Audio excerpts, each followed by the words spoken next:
Turma do 8º ano. O nosso tema de hoje, continuando o segundo reinado, transformações econômicas e conflitos sociais, parte 3. As tarifas Alves Branco. As tarifas Alves Brancos estabeleciam imposto de até 60% sobre os produtos estrangeiros que entrassem no país. A maioria deles foi taxada em 30% e as taxas mais elevadas, entre 40% e 60%, ficaram para as mercadorias estrangeiras que possuíssem similar nacional, como chá, vidros, madeiras finas, tecidos e cânhamo, etc. As taxas menores foram estabelecidas em geral por volta de 20% e aplicadas a mercadorias muito usadas na época, como ferro, folha de Flandres e cobre. Havia, porém, algumas matérias-primas importadas que pagavam apenas 2% na alfândega. É importante assinalar também a presença os capitais ingleses na economia brasileira. Os investimentos britânicos, em especial, dinamizaram em alguns setores da economia, principalmente na região sudeste. Setor ferroviário, um setor que experimentou grande dinamização com a presença de capital britânico, foi o ferroviário, especialmente nas áreas da cafeicultura, o que possibilitou um rápido escoamento de produção. Assim, as estradas de ferro brasileiras basicamente interligavam as áreas de produção, as áreas de exportação no litoral. Ao contrário do que ocorreu nos Estados Unidos, na mesma época não se houve preocupação em interligar os vários polos econômicos do país, o que com certeza daria uma nova dinâmica ao mercado interno. Mais uma vez, o modelo primário exportador foi decisivo e teve influência na própria expansão e direcionamento na malha ferroviária. Além da expansão da malha ferroviária, na década de 1850 surgiram no Brasil mais de 60 indústrias de bens de consumo não duráveis: têxtil, vestuário, calçados, alimentos, bebidas, cigarros, etc. Ocorreu assim uma maior dinamização do mercado interno. O historiador Nelson Werneck Sodré, na obra Formação Histórica do Brasil, ressalta que, na ocasião, foram fundadas 62 empresas industriais, 14 bancos, 3 caixas econômicas, 20 companhias de navegação a vapor, 23 de seguro, 4 de colonização, 8 mineração, 3 de transporte urbano, 2 de gás e 8 de estrada de ferro. Limites da modernização capitalista. Apesar de certa euforia gerada principalmente em função dos empreendimentos de Mauá, que simbolizou uma época marcada por alguma modernização, indústria, companhia de navegação a vapor, de seguros, de mineração, de transporte, além de atividades financeiras, a persistência de uma estrutura socioeconômica de origem colonial e a dependência do modelo agroexportador revelaram a efetiva modernização capitalista encontrava limites. As limitações do mercado interno e as dificuldades decorrentes da escravidão constituíam-se entraves a uma efetiva modernização da economia brasileira. A falência de Mauá, que se viu obrigada a se associar ao capital britânico, tornou-se um símbolo dos limites da industrialização.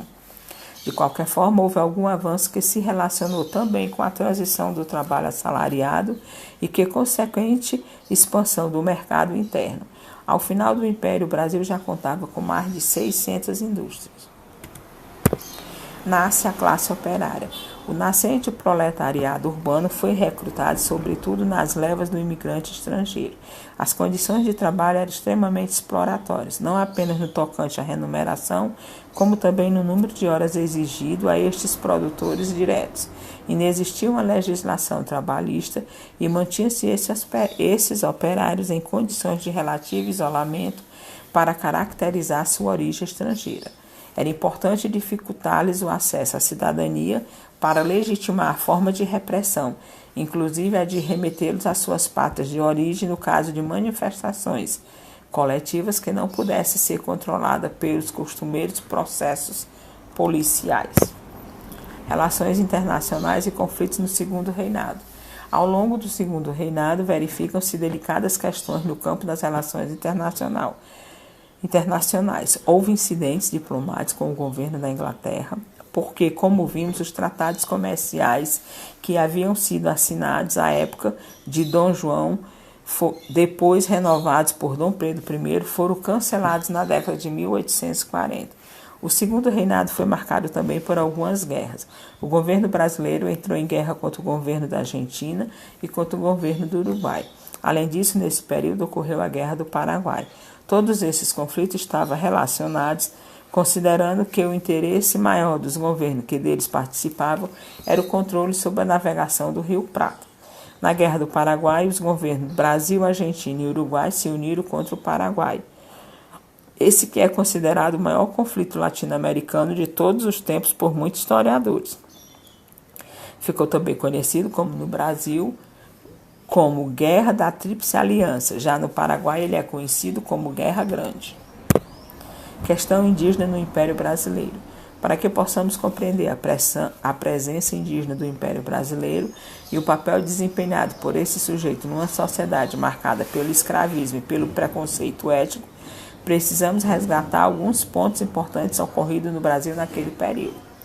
É importante considerar, por exemplo, que o segundo reinado estudado nesse capítulo marca a continuidade do projeto político de construção da nação brasileira, iniciada com a independência em 1822. Era um momento em que os políticos e intelectuais estavam definindo as bases, os limites do Brasil.